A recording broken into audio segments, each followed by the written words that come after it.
So our plan, and I have the screen focused on me, so your guys' faces shouldn't be showing unless you are chatting, or not chatting unless you're actively talking. Our plan, my thought today is that we'll do a little warm up first. Be showing unless you are chatting, or not chatting unless you're actually. Sorry, there you go. You only need to hear me once. Once is enough. So my plan today is to do a little dance warm up and then to talk about two major things. This is my question for you guys. So I'm going to preload this question so it can percolate a little bit. My question for you is, what does it mean in your mind to be American? And what is, quote unquote, the American dream?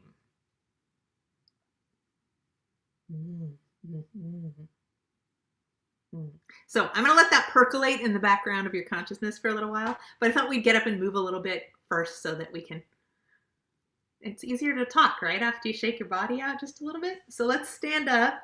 And my goal for movement today is to, actually, I suppose I should go ahead and use my mic for this part. Yes. I'm gonna turn on my mic. Oh, pardon me. Sorry. This cold is just lingering.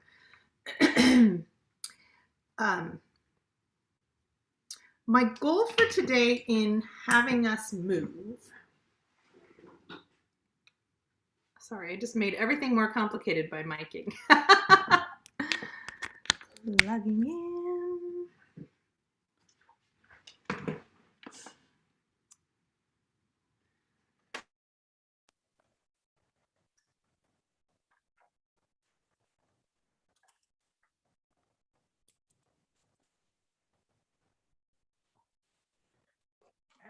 Microphone.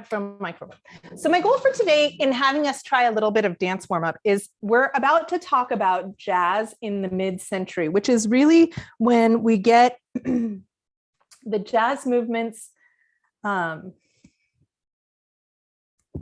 the jazz age were really, a lot of them were based on tap dance, and then also some sort of balletic kick lines, if you think about chorus girls, for example. And in the mid-century, so the time I would say like 1930s on through the 1960s, to be extremely generic about the time that we start to really see what is known as Broadway jazz, like musical theater jazz. So it definitely came from vaudeville. And remember last week, we talked a little bit about the castles, who were professional dancers who would like stand up in a nightclub and do a demonstration of like sort of jazzy ballroom couples dancing together. Oh, is my volume not working very well? Can I get a sound check from the rest of y'all? Check. Okay, are you guys okay? Yusaga, can you hear me? Okay, so it might be your end. Thank you for telling me that though, because sometimes it is my end. So like the castles would come and do like a sort of jazzy but restrained partner dance, and that would be like 1910s-ish, right? Then before they're pre and during World War I. And then when we start to really see musical theater, and the difference between musical theater and vaudeville, because right, vaudeville had singing, dancing, and acting all on stage in a variety show. When we start to call it musical theater, what we mean is that the whole show has one storyline. So if you're in there for an hour or 2 hours, 2.5 hours, Phantom of the Opera, they had operettas and operas already, which would be singing all the way through. And musical theater, you have one storyline, but it's like acting, breakout, and song, acting, breakout, and song, and dance. And that's what musical theater is. And it is usually done with jazz dancing.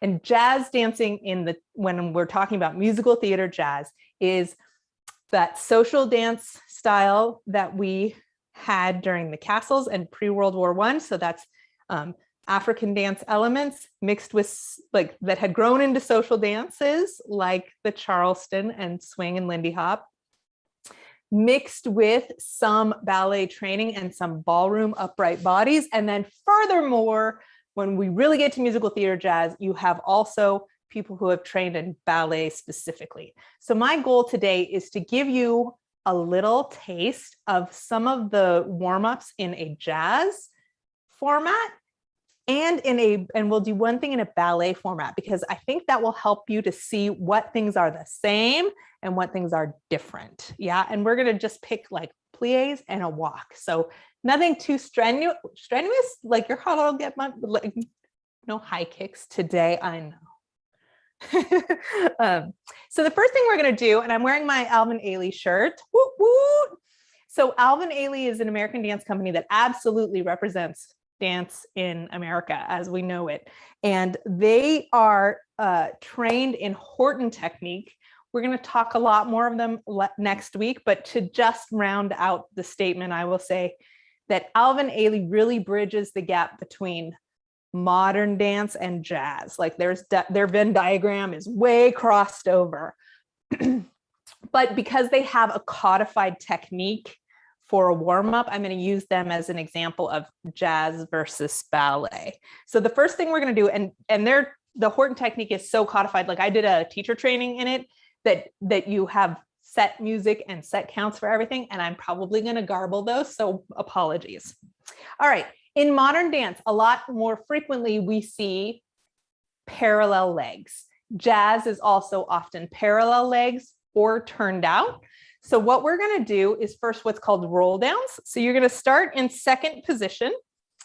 And this is a modern second position. Yeah. So my second toes, not my big toes, but my pointer finger toes are lined up with my hip bones. Yeah. That's how wide I am. And all we're going to do is go down 1, 2, 3, 4. And then we're going to bend. I'm going to turn sideways so you can see me. We're going to bend our knees, bend 2, 3, 4, and straighten 2, 3, 4, and roll up 2, 3, 4. We'll do that twice. Then we're going to do the same thing in first position closed, and you have just a whisper of a breath between your feet. So we roll down, we bend our knees, we straighten our knees, we roll back up. We'll do that first. We'll do that 2 times in second and 2 times in first, and then we'll do it in twice as fast again, and twice as fast again. So it'll be 4 counts for each thing, 2 times, 2 times. 2 counts for each thing, 2 times, 2 counts for each thing, and 1 and 1. And I will talk you through the whole thing. So all you're doing is rolling down towards your toes, bending your knees, straightening them, rolling back up. And the idea is we're, of course, opening up your hamstrings a little bit, but also warming up your back muscles because you're trying to roll down from top to bottom in your back. Okie dokie. Here we go. Horton technique. And if you are in a Horton class, one of the lovely things about it is that you usually do it with live music, which is amazing. Imagine like live drummers. It's so great. No, I guess I need to start again. All right, you guys are ready. We're in second position for Horton. Here we go. 4, down, 3, 2, 1. Bend your knees. 4, 3, 2, 1, and straighten. 4, 3, 2, 1. Roll up from the bottom of your spine up to the top of your spine. Again, roll down. 3, 2, 1. Bend your knees and down. 2, 1, and straighten. 1, 2, 3, 4. Roll it up. 2, 3, 4. Legs together. Down. 2, 3, 4. Bend those knees. 2, 3, 4. Straighten up. 2, 3, 4. Roll it up. 2, 3. This makes my head a little light because it's early in my day. 3, 4. Bend it down. 2, 3, 4. Straighten out. 2, 3, 4. Nice and gentle. Clear with your body. Step it wide. 2 counts. We go 1, 2. Bending 2, 2. Straighten 1, 2. Roll up. 2, 1 again, down 1, 2, bending 2, 2, straighten 2, 1, roll up 2, 1, step together, 2 counts, 2, bending, can you feel it's coming on and straighten, 2, roll it up, 2, and down, 2, 1, bend, straighten those legs, 2, roll it up, stepping wide again, 1, bend, straighten, roll up, again, down, bend, straight, roll up, step together and down, and bend, and straighten, roll up, last one, and down, and bend, and straighten, roll up, you made it. Okay. Now we're gonna do primitive squats. Now, next week, we're gonna talk about that name and how it's a little bit iffy, okay? But we're just gonna use those same 2 positions, so wide, and we're just gonna go sit, sit, sit, sit, sit, sit, sit, sit, and then we'll step together, we'll sit, sit. You're just bouncing your knees, yeah, that's it. Here we go. Not even worrying about anything else except that.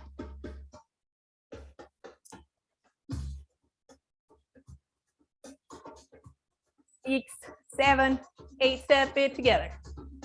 Knees and toes are straight forward. So you're really just thinking about alignment and letting those muscles warm up, and it's wide.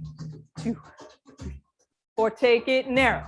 2, 3, in 2s, we'll go 1, and 1, and 1, and 1, and 1, and 1. Turn it out. 2, 3, 4, 5, 6, 7, 8. Bring it together. 3, 4, 5. You can feel how grounded this feels. We go 4. Back to first. And 2s. And 2s. And 1. And 1. And 1. And 1. Good. Step it wide. Okay, I'm going to move. No, I know what I want to do last. Okay. With parallel legs for a moment. No, I'm going to move this along.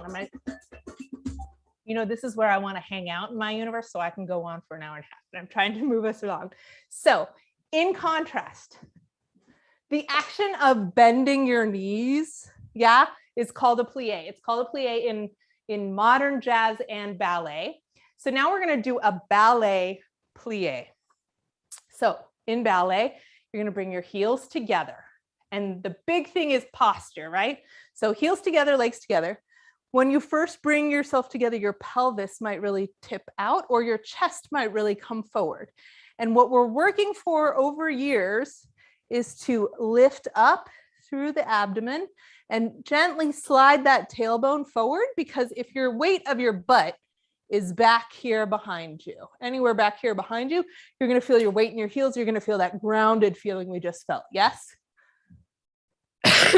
But in ballet, we want to be able to rise up on our toes. So take your tailbone and scooch it underneath yourself so that it's over the ball of your feet, and you can feel the weight shift from back in your heels to onto your toes. And that makes you free to move quickly. So that's why we use it in tap, right? Is because it's quicker. If your weight's already shifted forward, you don't have to shift and lift. You can just be there. So in our ballet position, we're going to, so stomach's in, tailbone's down, chests pressed slightly up. Think about up, yeah? So your shoulders are pulled down. Our elbows are out slightly, so they make a parentheses shape, yeah? And you are pulling your abdominal wall instead of being like, yeah, turkey dinner. You're gonna pull that sucker in tight. So everything in your core is gonna stay the same. And then all we're gonna do is hold all of this mess on the top, plie, and straighten. So we'll do 4 counts down and up, and then we'll do it again, but deeper, 4 counts down and up, and then we'll step into second position. First position in ballet, second position in ballet.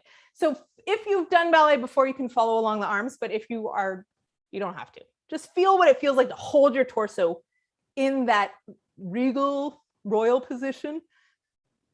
Obviously, there's a lot of bias in those statements right there. Yeah. Just feel that feeling, and small plies and then big plies. First position and second position. Do, do, do. Let's get some music. I'm just going to pick something randomly. Oh, I mean, I'm laughing at myself because I went back to my old ballet playlist, and here's the first song. Can we do it to this song? It's Beetlejuice. That's funny. Okay, so let's do some ballet music just to make ourselves feel official.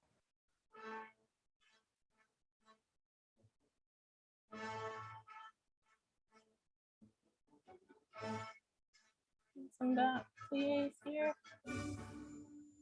There we go. Okay. Oh, this is in 3/3, so count's gonna be weird. Okay, first position, arms out, tummies in, chest high, and we just go plie and rise. And you could add arms if you wanted. Keep your buns underneath you, squeeze the back of your hips. Let's just stand out and open. Squeeze your butt and down. Squeeze your butt, come back to first position. Now let's go a bit bigger. We'll go down, keep going. Let your heels rise. Hold your balance tight. Heels down, legs together. Everything squeezes like you're squeezing your body like a tube of toothpaste. Down, heels rise. Heels go down. Squeeze your legs together. Step back out to second position. And we'll just go big step down, but leave your heels on the floor. Holding everything tight and press it wide. Squeeze under your butt, try and open those hips and down. Opening your knees wide and press that floor away. Get as tall and long as you can. Let's close our legs. Hold those legs together and just rise up. Press into the balls of your feet. Squeeze your legs together. Squeeze your abs together. Lean forward to balance. And plie. Open it up. And take it up onto releve. So you're on the balls of your feet. You're pressing away. You're holding tight. You're balancing. You're being still and strong. And plie and close. Yay. Ah.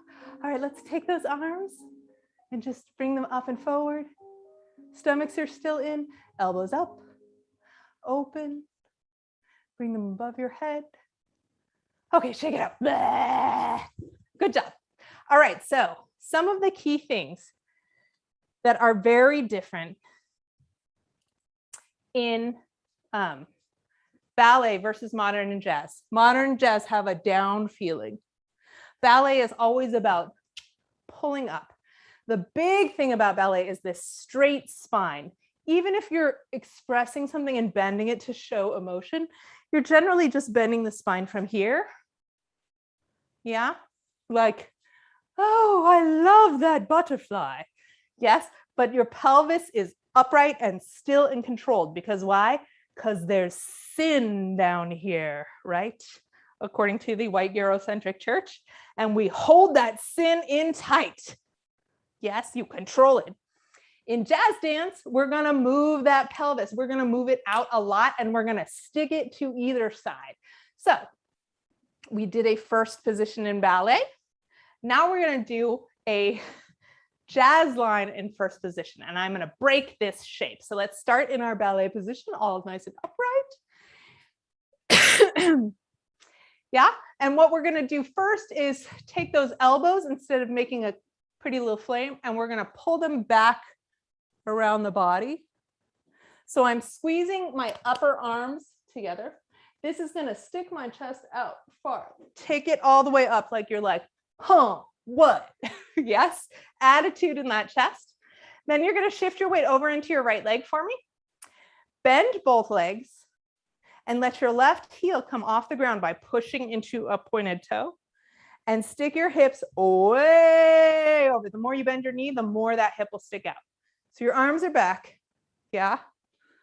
Your booty's out now. Your chest is out now. Your hip is over, your heel is popped, and just switch to the other side and feel how much work it is to hold that position with your spine bending. So I think if you were to make a super, super generalization about jazz dance, you could say that the booty is still pretty centered because you need a lot of balance, but it goes more back and it definitely goes side to side to side.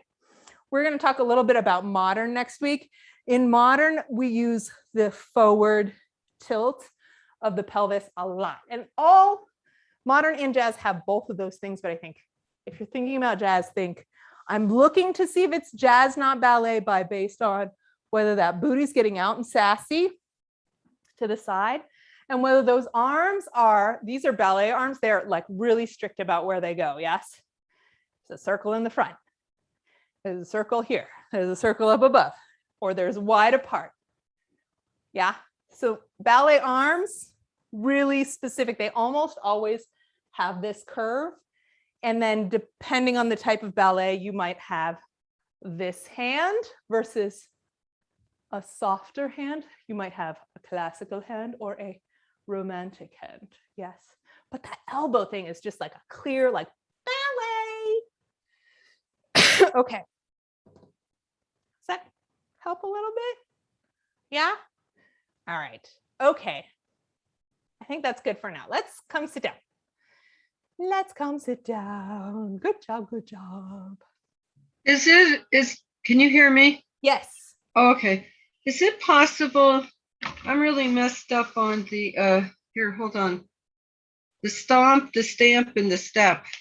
Yes. Yeah, can we go over those? Because I really messed up on. Stomp has a letter O. Yeah. There's 0 weight in a stomp. Okay, 0 weight. Yeah. Think of stomp with an O, and the O mnemonic is 0 weight. Stomp, step, stomp. Yeah? Stomp, stomp, stomp, stomp. A stamp would be, I'm putting my weight on it. And then it says holding, it's not moving with the stamp. You could go stomp, stamp, flap. You can go on from those things. Sorry, I know my feet aren't very visible in this view. But that's if you start with stomp versus stamp, then you can kind of delineate other things, right? Stomp, there's no weight. Stamp, there's weight. So stomp, no weight. Stamp, there's weight. And I could stamp right here, lift my other foot up. Stomp versus stamp. And then step is totally nebulous because it can mean one step, or you could mean back ball change is a step, which is terribly confusing, but I didn't make the rules. Does that help, Claire Marie? Yeah, it helps. I'm not sure if I'm completely clear, but it helps. Okay. I think you're asking about a quiz's multiple answer question. Well, I went into this for hours going through our materials, and at the end of going through all the material and taking the quiz over and over, I think I got even more confused. Ooh. And it's still one of the things that I find really confusing about that the quiz format that is I can't control it is if there's 3 answers, for example, like instead of multiple choice, pick one. When there's 3 questions or 3 answers, let's say you choose 2 correct questions and you chose 1 incorrect question. Instead of just giving you 2 out of 4 points, it gives you 1, 2, -1. So then you just get 1 point. And that makes it really hard, I think, to tell which ones are right. Well, I think it makes it hard to learn. Yeah. Can because you you're left and write me an email with the name, with like that quiz? And I'll go through and see if I can change the way that you guys see the results for that one. Because I'm sure you're not the only one with that question. So let me see if I can fiddle with it so you guys can see the answer. I mean, I thought that I understood the stamp stomp step, but then I thought after taking the quiz 3 times, I said, I don't really understand this at all, obviously. I bet it's the stamp one, or the step one is throwing off your points for your other two. But the step, when they refer to a step, it can also be utilized as a dance phrase, correct? Okay, so no. That's a good question. A phrase is multiple steps together. Oh, okay. Yeah, so I think. See, that's what I mean. This is very word. Yeah. Maybe a couple of words, like a word and an adjective. And then a phrase would be like the whole, like, she went into the red store. And I mean, a phrase is really almost a sentence. I'm getting too confusing, I think. A phrase is a series of steps. It's multiple steps. Yeah, okay. I'll email this thing because I definitely feel, confusion over this. Please email me and I will Okay. I will clarify that. Okay. Let me hurry us on here. So I would love to hear, I know this seems kind of random now after that moment. We just talked about a little way of looking at ballet versus modern jazz, how to see the difference between the two things. And this week's reading is really talking about how in the 20th century, dance, in particular jazz dance, started to ask the question on bodies of what does it mean to be American? Because we had two big elements. So remember, I try not to teach this class chronologically because I want you guys to recognize that history repeats itself, which I'm sure you all know because it's a silly catchphrase. But so instead of saying like, we're gonna just look at this era of history, I try and give you a few different instances where the social political actions sort of inspired similar artistic results. So in your reading this week, you read about the Great Migration, and we talked about that briefly last week, right? So the Great Migration would be after Reconstruction failed and the Jim Crow era started getting really bad. The Great Migration was when African Americans left the South en masse and moved out into the rest of the country. And it was huge and mind-blowing for many Americans, especially in the North and the West, because in places where they hadn't had slavery, we like to point our fingers and say like, oh, that just happens down there. And obviously we know that's not true and happened again recently, right? We had a big reckoning in our country, 2020, where we're like, oops, it's not just over there in someone else's yard. It's in our homes as well. So the big effect of the Great Migration, of course, was that you had African Americans moving into communities which often thought that they weren't racist because they'd never had a person of color move into their neighborhood before. And then we had redlining. Do you guys know what redlining was in this country? Maybe not. So redlining is what we talk about. Ooh, Patrick, do you know? No? Okay. It's I think understanding what redlining was is sort of a mind-blowing thing for understanding institutional racism in the United States. Basically what happened was we have a federal insurance program that insures mortgages for especially first-time home buyers in this country. And what that is, it's not like direct to the person. It's more like the bank gives you a loan, but the federal government says, bank, I'm going to cover you because I really want you to give this loan to people who really need it. So that's like, I'm not going to go down the details. Anyway, that is a thing in America. And the federal government drew red lines on maps and said, we're going to insure these neighborhoods and not these neighborhoods. And that might be for a good reason, right? Like you might draw a line and say like, these super rich houses here don't need our insurance, right? Because if they're buying that house, they got enough money. That is why they drew the maps in the first place. But what actually happened because of racism is that they drew the maps and excluded neighborhoods of color. And then neighborhoods that were white and banks, it didn't let people of color move into their neighborhoods.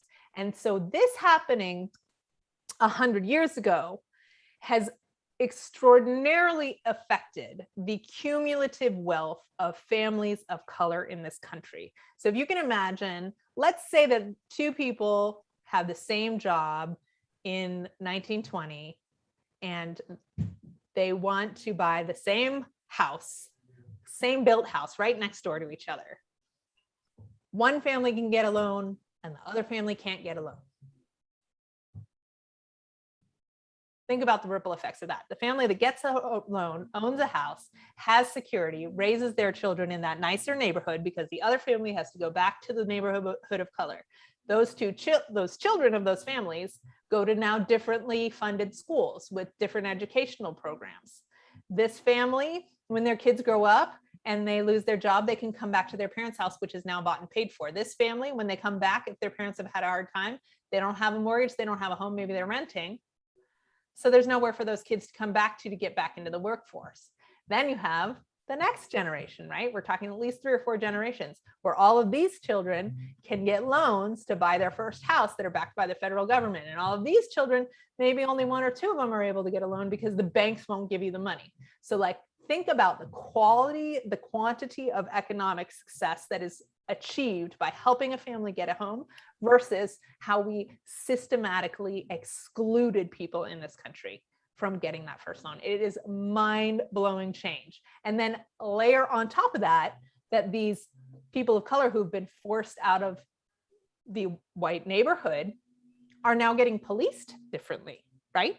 And you have not just police who are saying like, oh, this is the nice neighborhood and this is the less nice neighborhood. You also have like compacted, impounded poverty, which is making everybody in the other neighborhood more desperate for resources, which of course affects behavior, right?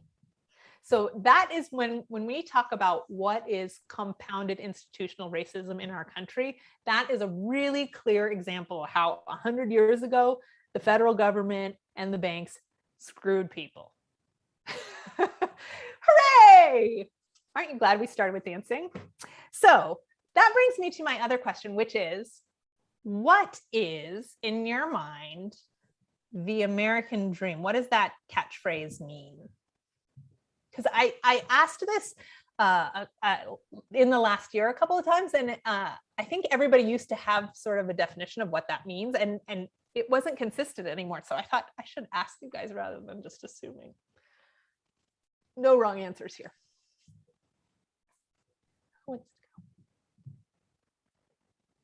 Yeah, Jason, go ahead. I am from Japan. Uh-huh. Then you talk about some history things, but it is kind of hard to understand. And in Japan, there are basically a few black and a few white people. Mm-hmm. So I'm not that familiar with the racism thing. Yeah.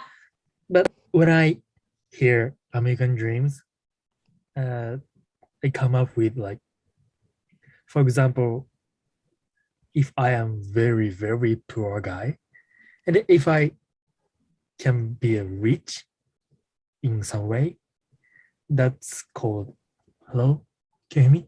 I can hear you, but you froze, your video froze, but we can hear you still.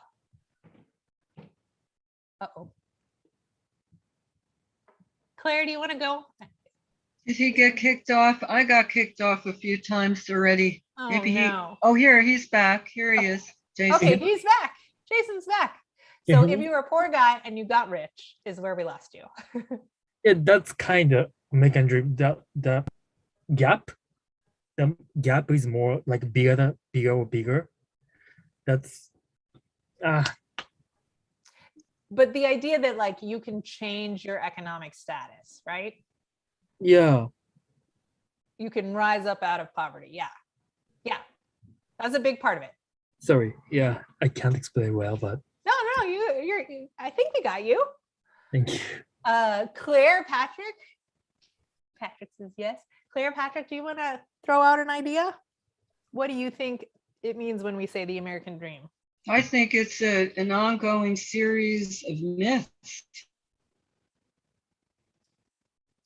You're right there with me. That's where we're going next. Patrick, what comes to mind when you think of the American dream?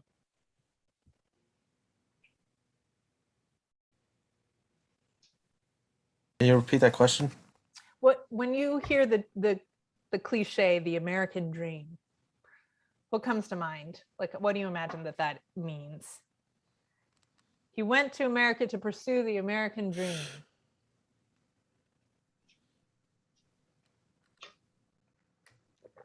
Yeah, see, it's so wild to me that this is like not quite clear. So, are you ready for me to go?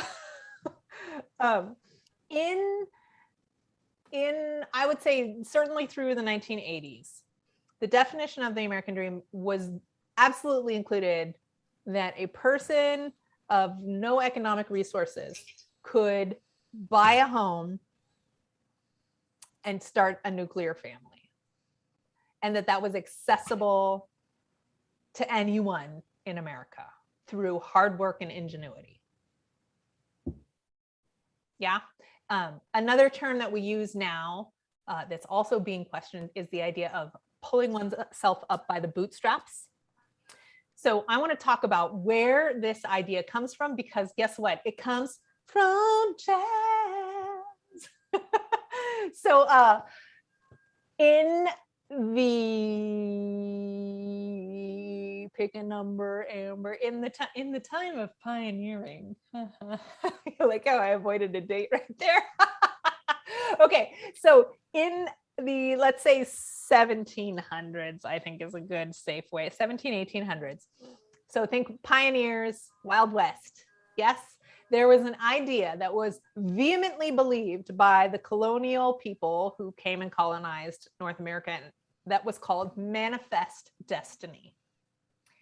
So I wish I should have pulled up the image for this, but I'm gonna keep talking. Manifest destiny is the belief that white people held that it was their God-given right to get all the way from the East Coast of America where they landed to the West Coast and to claim the land for the white people.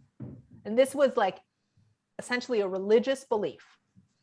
And that religious belief is what powered our ability to commit genocide on people, like the Native American people, and go to war with the people of then Mexico before the Louisiana Purchase.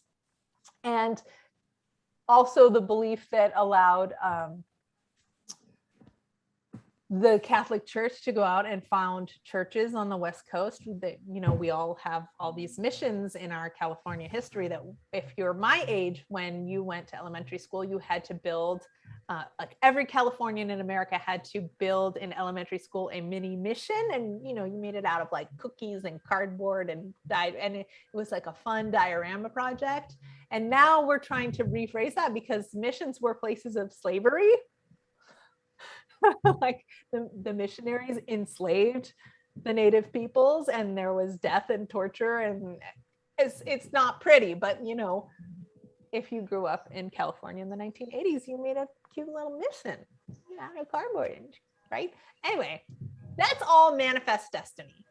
And if you think about it, the individuals involved in manifest destiny, for the most part, you went out as a pioneer in your wagon and you staked a claim.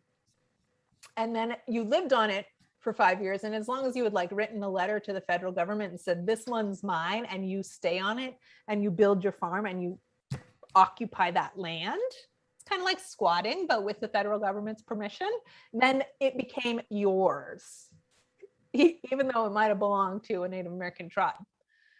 And so that is like the seed that in the 18 and 1900s through, remember we had circuses and vaudeville minstrelsy troupes going around the country. So the land has been settled and those troops are going around the country. And then we get the second industrial revolution, and those people who grew up on farms are now coming back to the city.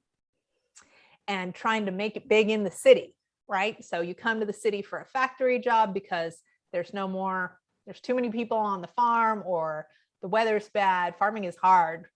So then the American narrative becomes this idea that the plucky young upstart who travels to the big city can make it big, right? How many stories do you know about this, like romanticized idea that like the smart guy outsmarts the bad guy and wins the girl, because you got to win the girl or it's not like a true happy ending. That storyline is a huge part of vaudeville, and it's a huge part of our national cultural sense at the beginning of, like, all the way from like Civil War. Basically it's Second Industrial Revolution that switches us from Manifest Destiny, go west, go out, and then it becomes this come to the city, make it big story. That story traveled around the country with these performing artists, and that is the basis for the American dream. And it is, of course, as Claire said, a myth, right? You can't have everybody who comes to the city make it big. It just isn't true. But myths are important. Myths are inspiring. Myths are also important to capitalism. You can't have a bunch of people working at the low end and grind them into the earth as slaves or as low underpaid wage workers. You can't have them buy into it if you don't buy into the American dream. And so we in this country have spent a lot of time bolstering that idea. And sometimes we bolster it with real money. For example, that home loan program, right?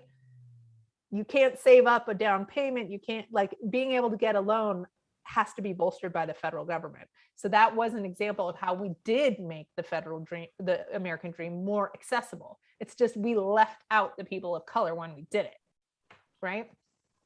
And a lot of the time it happened on, like, you know, local people are helping draw the maps in their local time. And sometimes it wasn't so bad and sometimes it was terrible. Sometimes, like, the person that you talk to at the bank, one person, it has so much implicit bias that they choose not to give a person of color a loan, even though on paper they look fine. And another person doesn't have that implicit bias and they give the loan. So all of those tiny moments across the country in some ended up being institutionalized racism. So, could I add something? Oh, please. I'm going to dig around for our next visual, because let's get okay. to visuals. Yes, please share. Well, I can't help but think the the myth of, or the series of myths about the American dream, that it generates hope. Yes. Okay, and when you have hope, even the smallest amount of hope, it's people are more controllable. They'll do things. They'll be more malleable to subjugation, different types of conditions that, if they were hopeless, they would not. But if you have hope on people, they're more controllable. Well, when they become hopeless, then they become dangerous because they have nothing to lose. Right. If you have nothing to lose, you become dangerous. But also you become dangerous. You have to have something to win. Yeah. To fight back. And that's hope too. But it does emphasize, like, who holds the resources that people are hoping for is who holds the power. So, right, if you can't get it though, it's not always just the hope of getting, but it's vengeance. Yeah, if the people who hold the resources are pretending like they're going to share them, then they can manipulate the people who want those resources. Exactly. Yeah. Mm-hmm. Yeah, I agree. Okay, so early vaudeville is shining that, like, plucky guy wins. And there's an article that I noticed that I referenced in my writing for this week, but I think I took it out because it was a lot. And remember, I said I had taken out some of the things to lighten the load on the reading. It's called McLean is the author, and he talks about this myth of the American dream. So if you're curious about reading that article, which I think is mind-blowingly awesome as it relates to vaudeville, let me know and I can share it with you, but I didn't officially put it in your reading. So we talked about how World War I started to change the nation's opinion of what it meant to be American, right? Because we had the incredible sacrifice of the Black workers, and we had the Black airmen, for example, the Tuskegee Airmen, and we also had Great Migration. So we had more people of color living in previously white communities. That happened around World War I. It happened double time in World War II. World War II, we held back from the World War for as long as we possibly could until Pearl Harbor. And then at that point, we went to war for about, I think, 5-6 years. And so many of the men left the country that women had to take over their jobs, which means that the roles, the gender and sex roles in our country were deeply changed forever by that, because women became sole breadwinners and household runners. And also people of color who had previously not been able to get those jobs because they had been given by bias to white workers who are now away at war. People of color started to take those jobs as well. And then also, due to the peace agreements at the end of World War II, we had new immigration into the country. And I think also, I need to check on this. I wonder if there was not also a change in the status of Puerto Rico in terms of its relationship. I don't know about that. And I got a gap in my knowledge I need to fill. So in the 1950s, post-World War, World War II ends in 1945, 6. I want to say 5. Because we had the baby boom then, and my mom was born because her parents were like, hurrah, the war's over. Hey, that was the thing. So in that time, jazz dance, which had been, largely focused on either Black performers or white performers learning from Black performers, suddenly it starts to really blossom on stage in some ways, but definitely not all, because you still have white choreographers and a bias towards hiring white performers. But at this time, we finally start to see those people trying to integrate a broader perspective of what it means to be American and trying to show that on stage. The classic example being West Side Story, right? So let's take a little gander here. Go, computer, go. So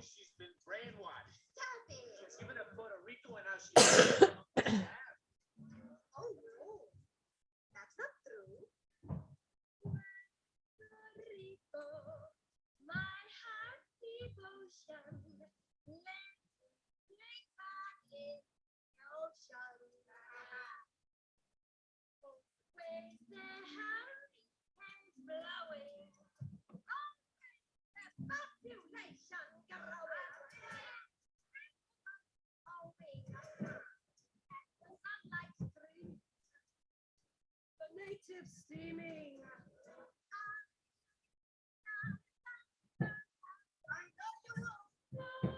Okay, so I'm going to fast forward a little bit here because time. West Side Story was one of a number of choreographic works. I'm going to skip to the dance scene in the background here by Jerome Robbins. So Jerome Robbins was balletically trained. He was a ballet dancer, but he also learned tap and jazz. And by the time he's making West Side Story, he's starting to integrate, select, based on whatever the storyline is, different groups of Americans, right? So West Side Story has a huge Puerto Rican influence. And you can see in this dance in particular that there are elements of Spanish influence, right? You have the arms up, you have the skirt moving from flamenco. We'll come back to skirt dances in the future. You have the tapping on the floor, which comes from the flamenco style. But you also have really big kicks. You have the format of the musical theater, right? Everything is faced towards the camera or the audience in this stage. You have formations of people that are not in the shape of community dances.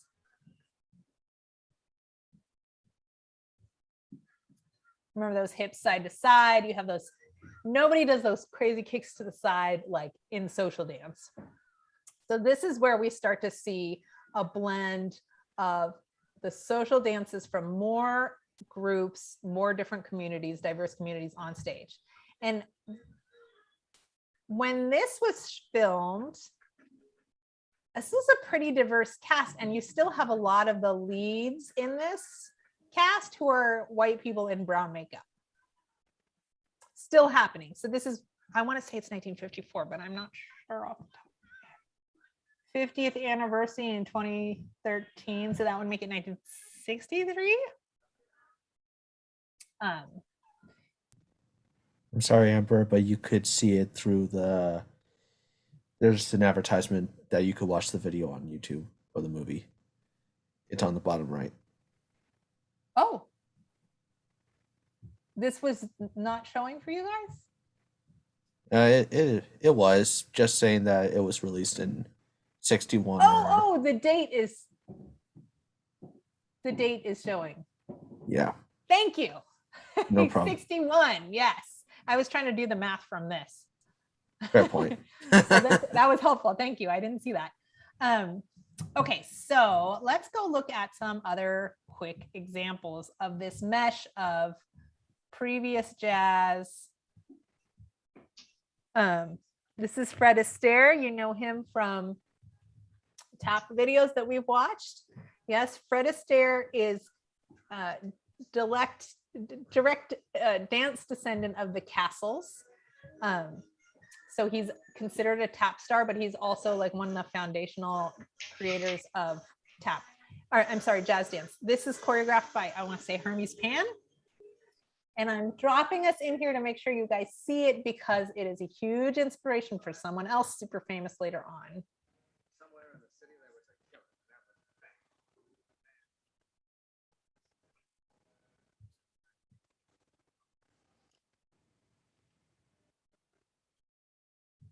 I'm going to scooch this forward a little bit. Just going to give you,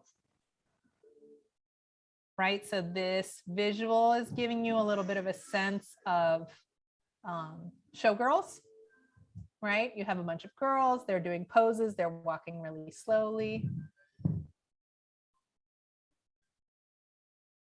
Right, a la Busby Berkeley.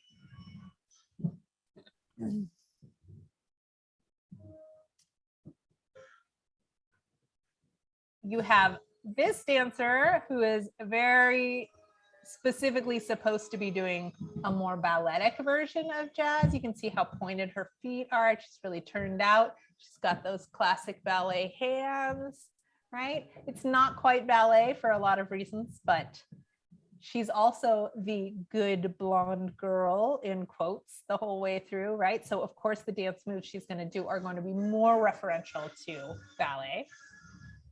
All right, we're going to leave the subway and we're going to go to the nightclub. Look at those hips. That's fine. All right, so we've got super low knee dragging. We've got jazz hands on those dancers.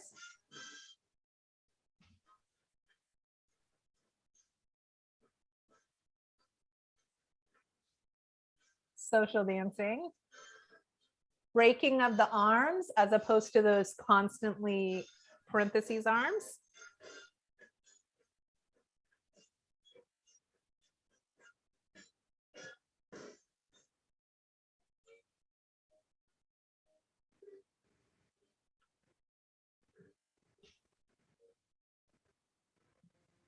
Syncopated rhythms. Well, we can be using our Africanist elements here, yes. This is the great Sid Charisse.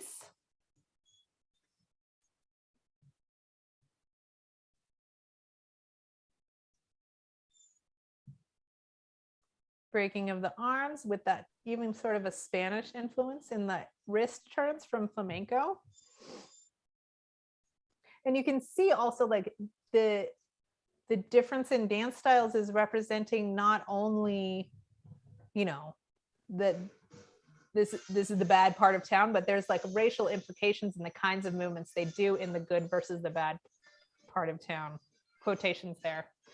You can also see that this is definitely jazz with ballet influence because of those high straight leg kicks. Those don't really exist in that way with pointed feet in social dancing before this time.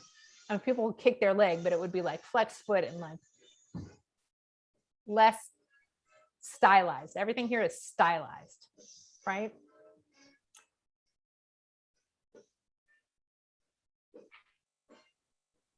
And you can see that they're really in plie and grounded there, as opposed to the blue dress girl was very much lifted up and trying to look light and ethereal.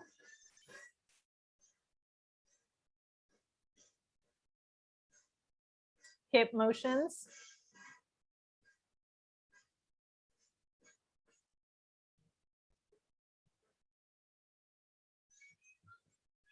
Oh, I never noticed that tattoo wall. Did you guys just see that? That was wild. Okay, we are way over time here. I apologize. So why is that the bandwagon so important? Because it directly influenced Smooth Criminal. And Michael Jackson is quoted about, like, it's not just that it looks the same. It's like basically a redo.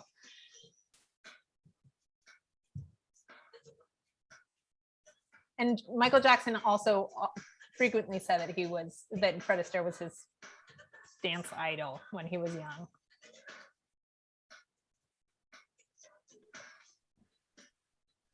Who's that? Why, it's a lady in a red dress showing off her legs, right?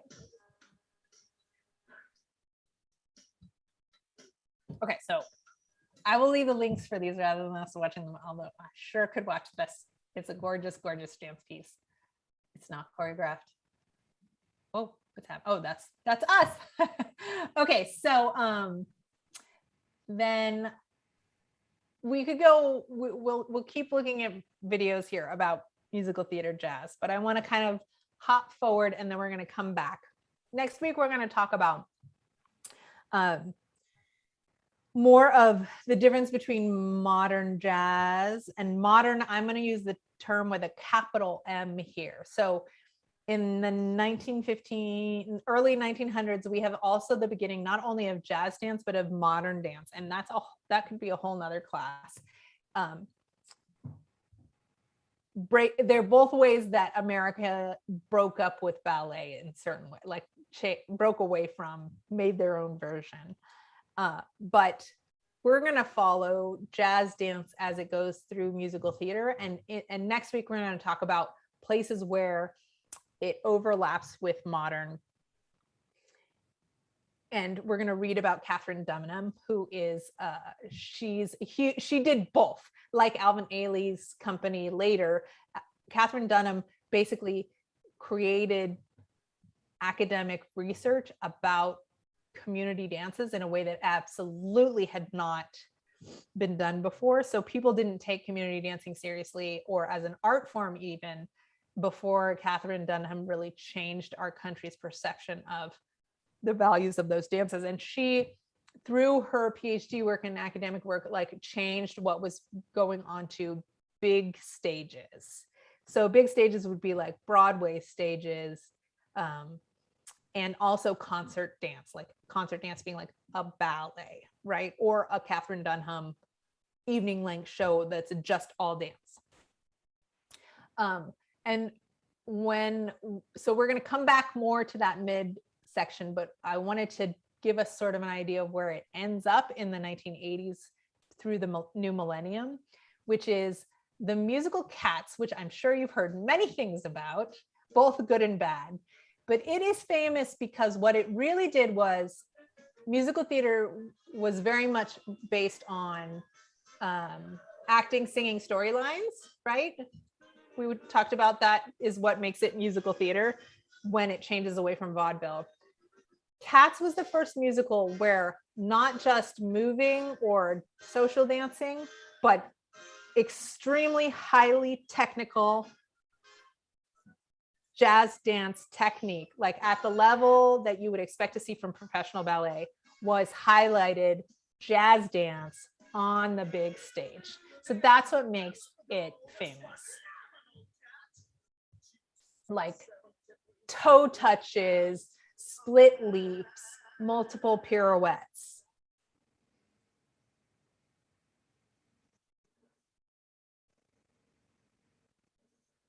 And this song is Mr. Mistopheles. So Cats, the musical, it barely has a story. It's actually based on a book of poems, which was illustrated by Edward Gorey. If you are a gothy, spooky person, you might know who that is. That's why I love it.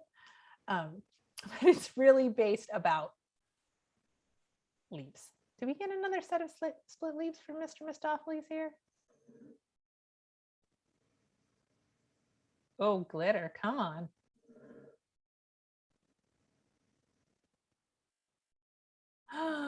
Ooh.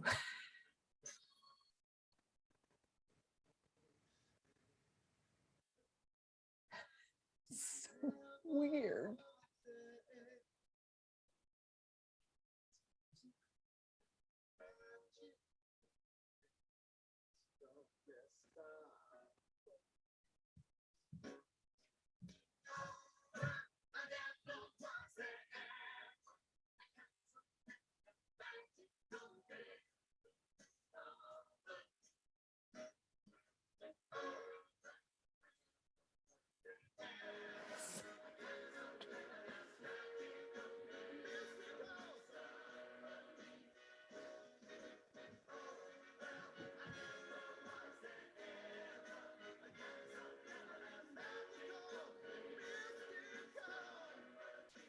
All right, so I'm gonna go back to this little leaf section here because this is my, what? No, wait, here you go. What? Hello.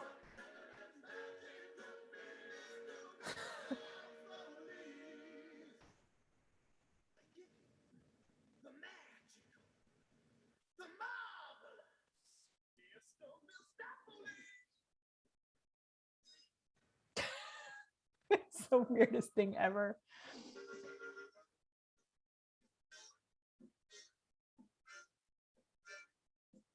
So these are ballet grand jeté leaps.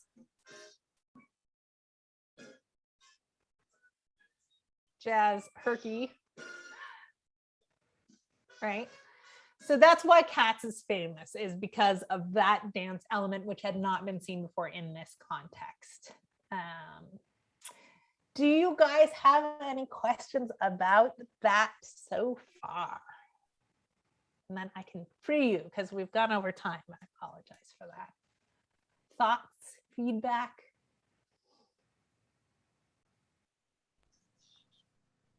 I believe we're good for me. Yay. All right, so you don't have a try it out this week, which is why I wanted to give us that little taste. Next week you have a try it out that is let me go to our class page real quick.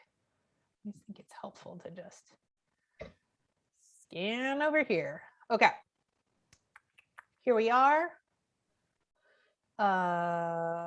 Next week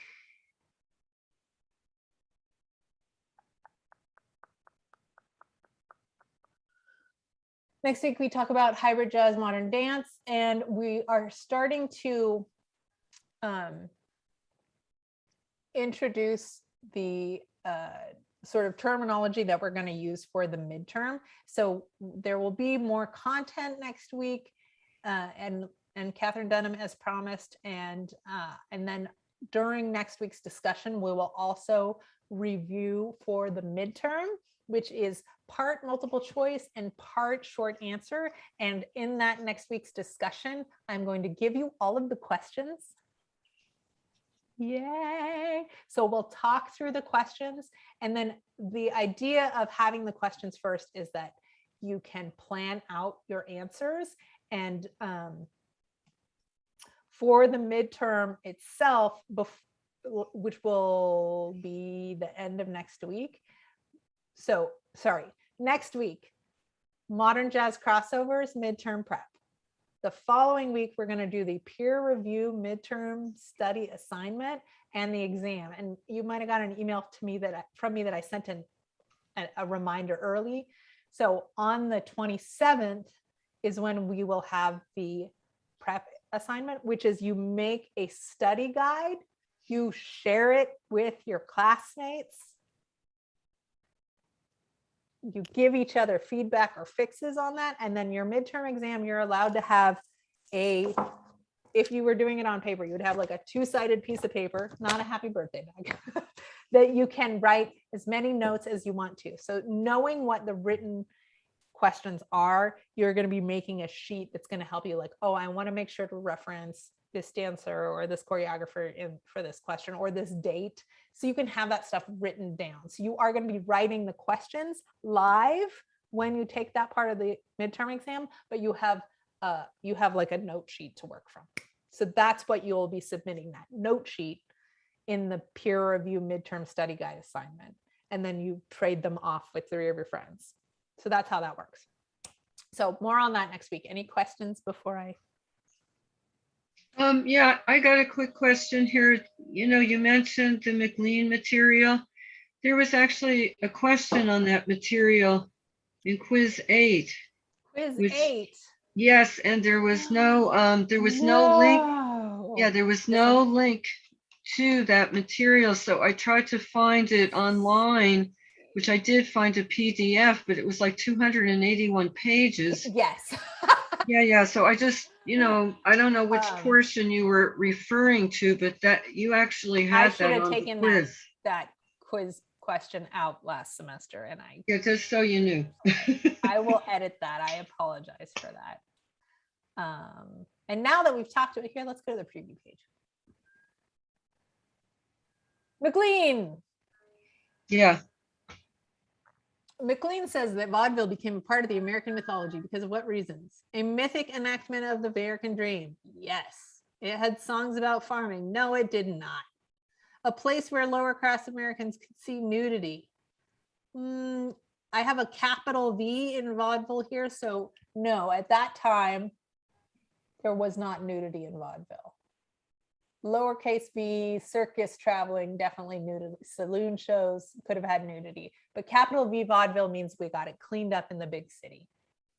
It represented and reframed itself constantly as a depiction of modern urban life. Absolutely true. Yeah.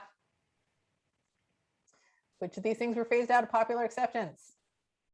As minstrel shows died and urban vaudeville came to shine. Which things were phased out? Ooh, no more manifest destiny, right?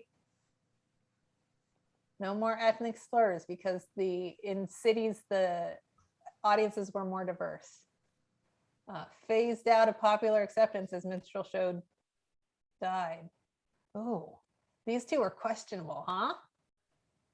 Now I want to know. It wasn't so clear. It's not so, I know, it's a tricky question. Patrick, are you Sorry, yeah. Even though, yeah, it was definitely tricky, surprisingly, the correct answer was depiction of sad Negroes. That one, huh? Yep. Let's submit the quiz.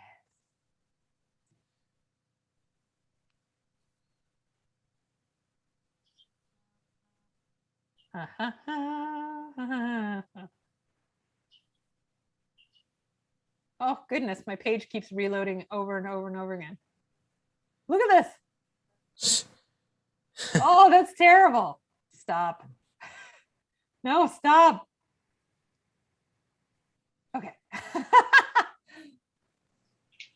Oh, okay. So there's another reason why we shouldn't be using Safari, huh? Okay, here's what I'm going to do, you guys. What's up?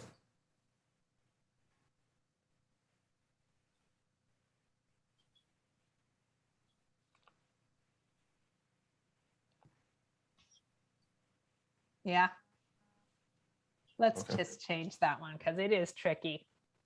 I will make sure to take a look at it also and clarify things that are weird. Sound good?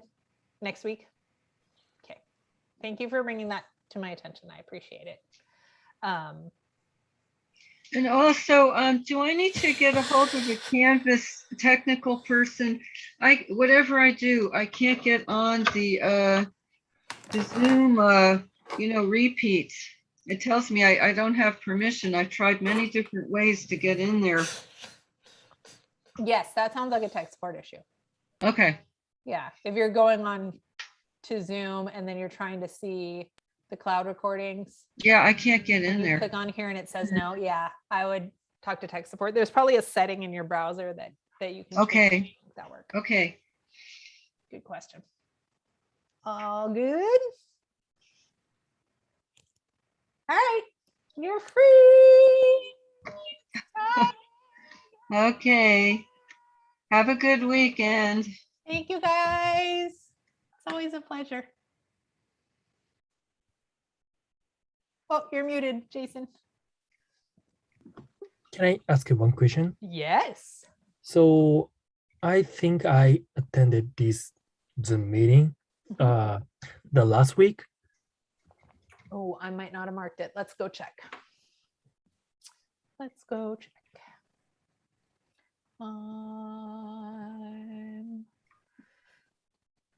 Going to assignment. Sorry, I'm not screen sharing because I don't want to flash other people's grades, but Okay. let me check. And last week I attended this Zoom meeting as well. But last meeting you gave me extra credit, but the point I didn't grade it. So, here. the point was on the last meeting. You know what I mean? So last meeting's extra point is supposed to add on the last meeting's grade. Let me share my screen with you. Okay, Sorry. no problem.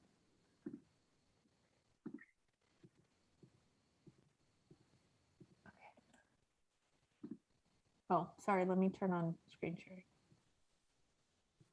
There you go.